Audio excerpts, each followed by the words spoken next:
Varmas cooperative സ്റ്റഡീസിൻ്റെ 12ാമത് accountancy ക്ലാസ്സിലേക്ക് അവർക്കും സ്വാഗതം. നമ്മൾ കഴിഞ്ഞ ക്ലാസ്സിൽ ലെഡ്ജർ അക്കൗണ്ടിൽ പോസ്റ്റ് ചെയ്യുന്നതും അതുപോലെ ലെഡ്ജർ അക്കൗണ്ടുകൾ ബാലൻസ് ചെയ്യുന്നതുമാണ് പഠിച്ചത്. ഇന്ന് അതിൻ്റെ അവസാന ഘട്ടത്തിലേക്ക്, അതായത് ഒരു ട്രാൻസാക്ഷനെ കിട്ടിക്കഴിഞ്ഞാൽ ജേർണലൈസ് ചെയ്ത് ലെഡ്ജറിൽ പോസ്റ്റ് ചെയ്ത് ബാലൻസ് ചെയ്ത് അടുത്ത സ്റ്റേജ് ഏതാണെന്നുള്ളതാണ്, അതായത് ട്രയൽ ബാലൻസ്. അതാണ് ഇന്ന് പഠിക്കേണ്ടത്. Trial balance is a statement to test the arithmetical accuracy of books of accounts. കണക്ക് ബുക്കുകളിൽ എഴുതിയിരിക്കുന്നത് ശരിയാണോ എന്ന് നമ്മൾ പരിശോധിക്കുന്നതിന് വേണ്ടിയുള്ള ഒരു ടെസ്റ്റ് അല്ലെങ്കിൽ ഒരു ട്രയലാണ്.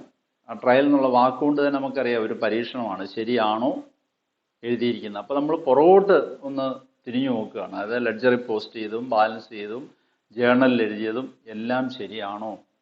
ശരിയാണെങ്കിൽ മാത്രം, ജേർണൽ മൂലം എഴുതിയ ആ എൻട്രി മൂലം ശരിയാണെങ്കിൽ മാത്രമേ ട്രയൽ ബാലൻസ് ശരിയാകത്തുള്ളൂ. അപ്പോൾ trial balance is a statement. അത് പ്രത്യേകം ശ്രദ്ധിക്കുക. ട്രയൽ ബാലൻസ് ഈസ് ഡാഷ് എന്ന് വേണമെങ്കിൽ വൺ വേർഡ് ചോദ്യമായിട്ട് പരീക്ഷയ്ക്ക് ചോദിക്കാവുന്നതാണ്. Trial balance is a statement ആണോ അക്കൗണ്ട് ആണോ എന്ന് നമുക്ക് സംശയം വരരുത്. ട്രയൽ ബാലൻസ് എന്ന് പറയുന്നതും ബാലൻസ് ഷീറ്റ് എന്ന് പറയുന്നതും ഒക്കെ സ്റ്റേറ്റ്മെൻറ്റുകളാണ്, അക്കൗണ്ട് അല്ല. അപ്പോൾ ട്രയൽ ബാലൻസ് രണ്ട് തരത്തിലുള്ള നമുക്ക് തയ്യാറാക്കാൻ സാധിക്കും. ഇത് ട്രയൽ ബാലൻസിൻ്റെ മാതൃകയാണ് ഇവിടെ കാണിച്ചിരിക്കുന്നത്. നോക്കിക്കൊള്ളുക. ട്രയൽ ബാലൻസിൻ്റെ ഒരു മോഡൽ ഇതാണ്. ട്രയൽ ബാലൻസ് ഇവിടെ ട്രയൽ ബാലൻസ് ആസോൺ. ഇവിടെ നമ്മളൊരു പർട്ടിക്കുലർ ഡേറ്റ് ആണ് എഴുതുക. ഒന്നുകിൽ 31/3/2000 അല്ലെങ്കിൽ 31/12/2019 നമുക്ക് ഇവിടെ എഴുതാം. ഇനി ഇതിനകത്ത് ഇത്രയും കോളങ്ങളേ ഉള്ളൂ. ഇവിടെ പർട്ടിക്കുലേഴ്സ് കോളം, പർട്ടിക്കുലേഴ്സ്, ഇവിടെ ഡെബിറ്റ് എമൗണ്ട്, ക്രെഡിറ്റ് എമൗണ്ട്. ഇതാണ്. ഈ രണ്ട് തരത്തിൽ നമുക്ക് ട്രയൽ ബാലൻസ് തയ്യാറാക്കാം. ടോട്ടൽ മെത്തേഡും ബാലൻസ് മെത്തേഡും ഉണ്ട്. നമ്മുടെ ലെഡ്ജർ അക്കൗണ്ടുകളിലെ ടോട്ടലുകൾ മൊത്തം എടുത്തിട്ട് അതിനെ നമുക്ക് ഇതിവിടെ വിന്യസിക്കുകയാണ്. അതാണ് ടോട്ടൽ മെത്തേഡ് എന്ന് പറയും. അതിനേക്കാളും പ്രാക്ടിക്കലായിട്ട് കൂടുതൽ ഉപയോഗിക്കുന്ന മെത്തേഡാണ് ബാലൻസ് മെത്തേഡ്. അതുകൊണ്ട് ബാലൻസ് മെത്തേഡിലാണ് ഇവിടെ നമ്മൾ ചെയ്ത് കാണിക്കുന്നത്. ബാലൻസ് മെത്തേഡ് എന്ന് പറയാൻ നമ്മളിപ്പം ബാലൻസ് ചെയ്തിട്ടില്ലേ ലെഡ്ജർ അക്കൗണ്ടുകളിൽ. ഇവിടെ നോക്കിയാൽ അറിയാം. നമ്മൾ ഈ കഴിഞ്ഞ ക്ലാസ്സിൽ നമ്മൾ കണ്ടതാണ് ക്യാഷ് അക്കൗണ്ടിന് 48,000 രൂപ ഡെബിറ്റ് ബാലൻസ് ഉണ്ടെന്ന് പറഞ്ഞു. ഈ ബാലൻസിനെ നമ്മൾ നേരെ ഇങ്ങോട്ട് കൊണ്ടുവരികയാണ്. ഈ 48,000 നേരെ ഇവിടെ കൊണ്ടുവന്ന് നമ്മളിങ്ങനെ എഴുതും ക്യാഷ് അക്കൗണ്ട്. ഡെബിറ്റ് കോളത്തിൽ എഴുതും 48,000. കണ്ടോ? ഇനി ക്യാപിറ്റൽ അക്കൗണ്ട് ഇവിടെ ക്രെഡിറ്റ് സൈഡിലുണ്ട് 50,000 ക്രെഡിറ്റ് ബാലൻസ്. ഈ ക്രെഡിറ്റ് ബാലൻസിനെ നേരെ നമ്മൾ ഇങ്ങോട്ട് കൊണ്ടുവരും. ഇവിടെ കൊണ്ടുവന്നിട്ട് 50,000 ഇവിടെ നമ്മൾ എഴുതും ക്യാപിറ്റൽ അക്കൗണ്ട്. Capital account 50,000. ഇനി അടുത്തതോ പർച്ചേസ് അക്കൗണ്ടിന് ഡെബിറ്റ് ബാലൻസ് ആണ് 1000. ഇതിനെ നമ്മൾ ഇങ്ങോട്ട് കൊണ്ടുവരും. Purchases account 1000. റെന്റ് അക്കൗണ്ടിന് നമ്മൾ ബാലൻസ് ചെയ്യാതെ ടോട്ടൽ ചെയ്ത് വെച്ചിരുന്നു.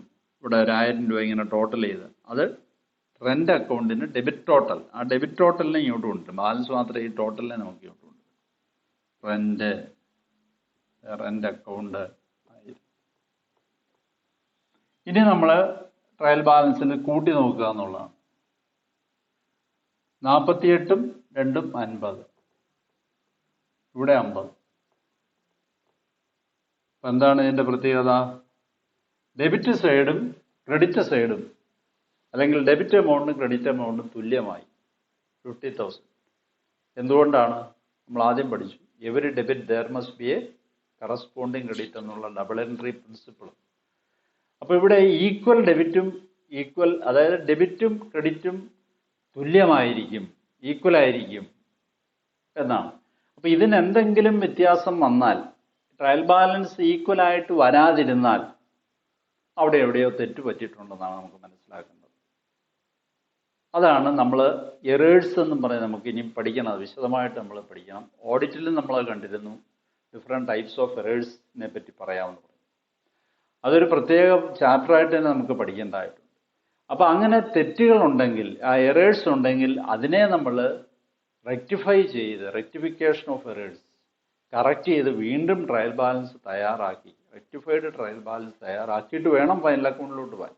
അപ്പോൾ ഫൈനൽ അക്കൗണ്ട് എന്ന് പറയുന്ന trading and profit and loss അക്കൗണ്ടും ബാലൻസ് ഷീറ്റും ഒരു കണക്കെഴുത്തിൻ്റെ അവസാന ഭാഗമാണ്. അവസാന ഘട്ടത്തിലോട്ട് കടക്കുന്നതിന് മുമ്പ് നടത്തുന്ന ഒരു ടെസ്റ്റിംഗ് ആണ്, അല്ലെങ്കിൽ ഒരു ട്രയലാണ് ട്രയൽ ബാലൻസ് എന്ന് പറയുന്ന ഈ സ്റ്റേറ്റ്മെൻറ്റ് തയ്യാറാക്കുക. ഇത് നമുക്ക് എപ്പോൾ വേണേൽ തയ്യാറാക്കാം, അതിനൊരു പ്രത്യേക പീരീഡ് ഇല്ല. മാസത്തിൽ ഒരിക്കലോ അല്ലെങ്കിൽ 3 മാസം കൂടുമ്പോഴോ 6 മാസം കൂടുമ്പോഴോ വർഷ അവസാനമോ എപ്പോൾ വേണേ അക്കൗണ്ടന്റിന് ട്രയൽ ബാലൻസ് തയ്യാറാക്കി നോക്കാം. ഒരു എൻട്രി ഉണ്ടെങ്കിൽ ആ എൻട്രിക്ക് ഇപ്പം നമ്മുടെ ആദ്യത്തെ cash account debtor to capital 50,000, ക്യാഷിൽ ഡെബിറ്റ് 50,000 വന്നു, ക്യാപിറ്റൽ 50,000, രണ്ടു വശം ഒരുപോലായി. Purchase account debtor to cash 1000 വെച്ച്, അപ്പോൾ പർച്ചേസിൽ ഡെബിറ്റ് 1000, ക്യാഷ് അവിടെ നമ്മൾ കയ്യിൽ നിന്ന് ക്യാഷ് കുറഞ്ഞു, അപ്പോൾ ക്യാഷ് ബാലൻസിൽ അവിടെ കുറയും, അപ്പോൾ അവിടെ വീണ്ടും അത് ഈക്വലാവും. അപ്പോൾ അങ്ങനെ ഏത് ഇടപാടുകൾ എഴുതി കഴിഞ്ഞാലും അവസാനം നമ്മൾ ട്രയൽ ബാലൻസ് ലെഡ്ജർ ബാലൻസുകൾ എടുത്ത് ട്രയൽ ബാലൻസ് തയ്യാറാക്കുമ്പോൾ അത് ടാലി ചെയ്യണം, അല്ലെ തുല്യമായിരിക്കണം. അതാണ് ട്രയൽ ബാലൻസ്. ഈ ട്രയൽ ബാലൻസ് നമുക്ക് പല അക്കൗണ്ടുകൾ നമ്മൾ തയ്യാറാക്കി, നിങ്ങൾ ഇല്ലസ്ട്രേഷൻ പലത് ചെയ്യണം. ചെയ്ത് കഴിഞ്ഞ് ആദ്യം നിങ്ങൾ ട്രാൻസാക്ഷൻസ് എടുത്തു വെച്ചിട്ട് അതിൽ നിന്ന് ജേർണലൈസ് ചെയ്യണം. ജേർണലൈസ് ചെയ്ത് കഴിഞ്ഞാൽ ജേർണലുകൾ വിവിധ അക്കൗണ്ടുകളിൽ പോസ്റ്റ് ചെയ്യണം, ലെഡ്ജർ അക്കൗണ്ടുകളിൽ പോസ്റ്റ് ചെയ്യണം. അത് ബാലൻസ് ചെയ്യണം. ബാലൻസ് ചെയ്ത് കഴിഞ്ഞ് ഇതുപോലൊരു ട്രയൽ ബാലൻസ് തയ്യാറാക്കി ടാലി ചെയ്യുന്നുണ്ടോ എന്ന് നോക്കുക. ഇത്രയും ആയിക്കഴിഞ്ഞാൽ നിങ്ങൾ അക്കൗണ്ടൻസിയുടെ ബാലപാഠങ്ങൾ ഒരു 90% പഠിച്ചു കഴിഞ്ഞു എന്ന് നമുക്ക് പറയാം. പിന്നെ അടുത്ത ഫൈനൽ അക്കൗണ്ടാണ്. അതിലോട്ട് നമുക്ക് ഈ ട്രയൽ ബാലൻസിൽ നിന്ന് പഠിക്കേണ്ടതായിട്ടുണ്ട്. അപ്പം ഈ ട്രയൽ ബാലൻസിൻ്റെ ഈ ക്ലാസ് നിങ്ങൾക്ക് എല്ലാവർക്കും മനസ്സിലായി. അപ്പോൾ നമ്മൾ ട്രയൽ ബാലൻസ് ഒരു സ്റ്റേറ്റ്മെൻ്റ് ആണെന്ന് കണ്ടു. ഈ ട്രയൽ ബാലൻസിനകത്ത് ഡെബിറ്റ് ബാലൻസുകളും ക്രെഡിറ്റ് ബാലൻസുകളും വരും. ഇതിനകത്ത് ധാരാളം ഡെബിറ്റും ക്രെഡിറ്റും വരുന്നത് വിവിധ തരത്തിലുള്ള അക്കൗണ്ടുകളാകാം. അത് ചിലപ്പോൾ ചിലത് പേഴ്സണൽ ആയിരിക്കും, ചിലപ്പോൾ റിയൽ അക്കൗണ്ട് ആയിരിക്കും, ചിലപ്പോൾ നോമിനൽ സ്വഭാവത്തിലുള്ള അക്കൗണ്ട് ആയിരിക്കും, എല്ലാം കൂടെ മിക്സ് ചെയ്ത്. അപ്പോൾ ട്രയൽ ബാലൻസ് എന്ന് പറയുന്നത് ശരിക്കും പറഞ്ഞാൽ നമ്മൾ അവിയൽ പരുവത്തിലാണ്.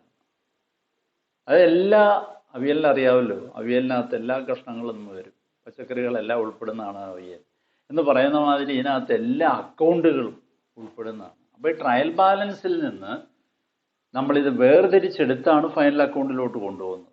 അപ്പോൾ ഇത് ഓർത്തിരിക്കാൻ ഒരു എളുപ്പമാർഗമുണ്ട്. അതായത് ഇവിടെ ഡെബിറ്റ് ബാലൻസ് സൂചിപ്പിക്കുന്നത് ഒന്നുകിൽ എക്സ്പെൻസിനെ ആയിരിക്കും അല്ലെങ്കിൽ അസറ്റിനെ ആയിരിക്കും. ഡെബിറ്റ് ബാലൻസ് മീൻസ് ഒരു ട്രയൽ ബാലൻസിൻ്റെ ഡെബിറ്റ് ബാലൻസ് അല്ലെങ്കിൽ ഒരു അക്കൗണ്ടിൻ്റെ ഡെബിറ്റ് ബാലൻസ് എന്ന് പറയുന്നത് ഒന്നുകിൽ അതൊരു ചിലവായിരിക്കും അല്ലെങ്കിൽ അസറ്റ് ആയിരിക്കും. അപ്പോൾ ട്രയൽ ബാലൻസിൽ ഒരു ഡെബിറ്റ് എമൗണ്ട്, ഡെബിറ്റ് കോളത്തിലൊരു എമൗണ്ട് കാണുന്നു എന്ന് വിചാരിക്കുക.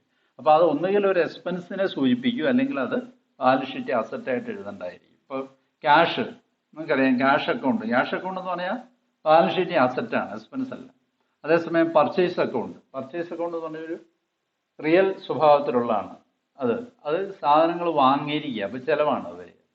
അതുപോലെ തന്നെ ക്രെഡിറ്റ് ബാലൻസുകൾ സൂചിപ്പിക്കുന്നത്, ക്രെഡിറ്റ് ബാലൻസ് എന്ന് പറഞ്ഞാൽ ഒന്നുകിൽ ഇൻകം ആയിരിക്കും അല്ലെങ്കിൽ ലയബിലിറ്റി ആയിരിക്കും. അപ്പോൾ credit balance means either an income or liability.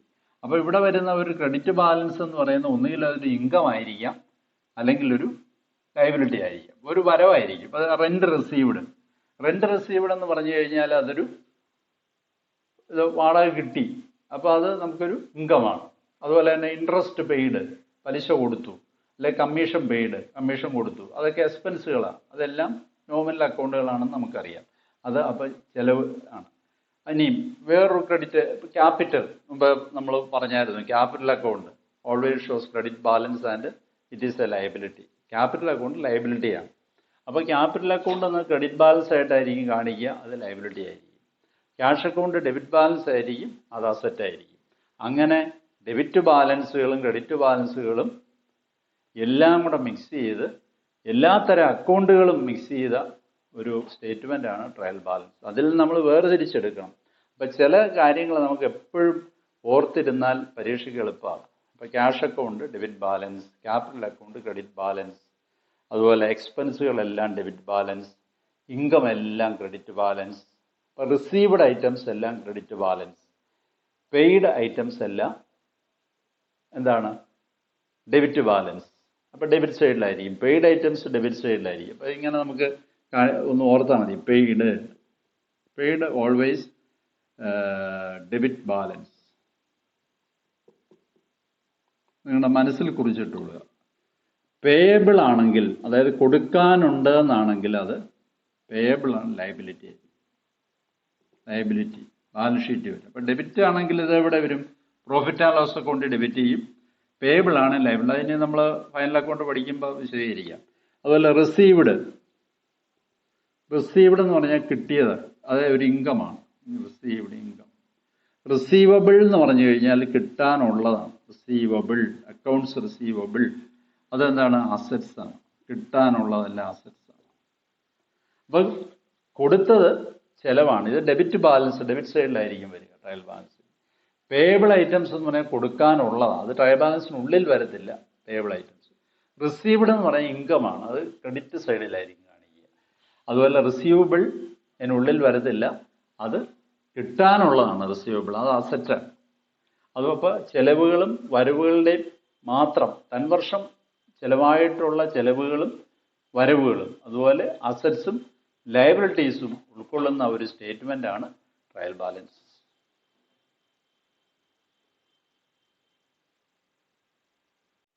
അപ്പം ട്രയൽ ബാലൻസ് എന്താണെന്ന കാര്യങ്ങളെല്ലാം നിങ്ങൾക്ക് മനസ്സിലായെന്ന് തോന്നുന്നു. ഇത് പല ആവർത്തി നിങ്ങൾ കേട്ട് നോക്കുക.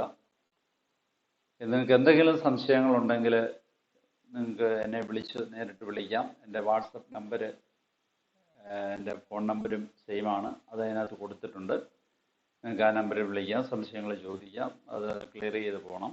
പഠിക്കുമ്പോൾ വരുന്ന സംശയങ്ങൾ കുറിച്ച് വെച്ച് കോണ്ടാക്ട് ചെയ്യുക. അല്ല സംശയങ്ങൾ വെച്ചുകൊണ്ട് പഠിക്കാൻ പാടില്ല, അത് ഭയങ്കര ബുദ്ധിമുട്ടായിട്ട് വരും പരീക്ഷയ്ക്ക്.